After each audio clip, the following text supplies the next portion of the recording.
ಬಿದಿರೊಂದು ಬ್ರಹ್ಮದೇವನಿಗೆ ಎದುರಾಗಿ ಕೇಳಿತಂತೆ, ಬೇಕಿತ್ತೆ ನಿನಗೆ ಈ ಸೃಷ್ಟಿಯೊಳಗೆ ನನ್ನದೊಂದು ಪಾತ್ರ.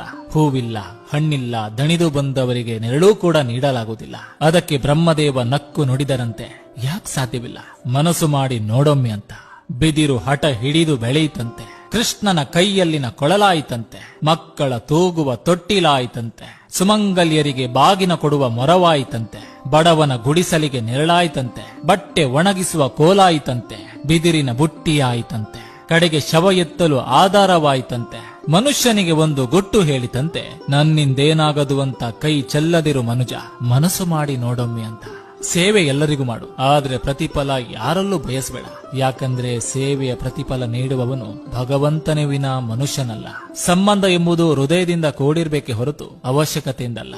ಕೆಸರು ನೀರಿನಲ್ಲಿ ಶುದ್ಧ ನೀರು ತೆಗೆಯಲು ಕಷ್ಟಪಡಬೇಕಾಗಿಲ್ಲ.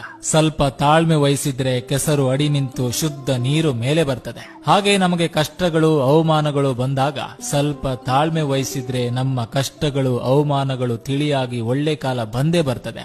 ದೇಹದಲ್ಲಿ ಎಷ್ಟು ಶಕ್ತಿ ಇದೆ ಎಂಬುದು ಮುಖ್ಯವಲ್ಲ, ಹೃದಯದಲ್ಲಿ ಎಷ್ಟು ಧೈರ್ಯವಿದೆ ಎಂಬುದೇ ಮುಖ್ಯ. ಒಂದು ನೋವಿನಿಂದ 1000 ಹನಿ ಕಣ್ಣೀರು ಹಾಕಿದೆ ಎಂದು ನೊಂದುಕೊಳ್ಬೇಡ. ಆ ಒಂದು ನೋವಿನಿಂದ ಲಕ್ಷಗಟ್ಟಲೆ ಅನುಭವ ಪಡೆದೆ ಎಂದು ಖುಷಿಪಡು. ಆ ಅನುಭವಗಳೇ ನಿನ್ನ ಉನ್ನತ ಜೀವನದ ದಾರಿಗೆ ಸ್ಫೂರ್ತಿ.